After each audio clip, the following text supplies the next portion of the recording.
NASA is preparing for its second annual mission, simulating life on Mars at a 3D printed base in Houston, Texas. The four-person crew will perform all the tasks expected of a future Mars exploration crew. The first manned mission to the planet, which is at least 50 million kilometers away, is expected to take place before the end of this decade.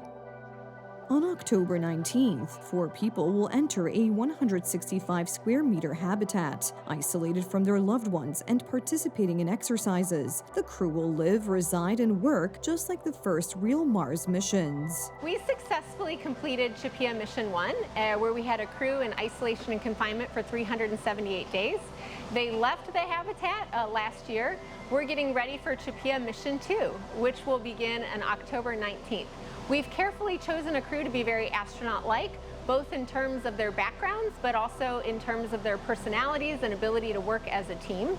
As part of the simulation, NASA took into account the anticipated resource constraints on the surface of Mars, as well as limited communication with Earth. The crew will have to deal with whatever comes their way. They'll have to problem solve when they're subjected to these conditions, and they'll have to do that with mission control on really just an extended remote support role, because they won't get information back for about 44 minutes later. So that crew will have to use incredible teamwork. The possibilities for transporting building materials from Earth to Mars are limited, so a thorough understanding of the composition of Martian soil and rock will be crucial for the construction of a 3D printed habitat. I can expect that crews would perform anything from geological surveys and runs. So think about exploring their environment in depth in terms of exploring a lava tube, or trying to go out and fully understand the composition of the Martian soil that's around there. So doing things like excavation-based activities, or even doing soil sampling-based runs.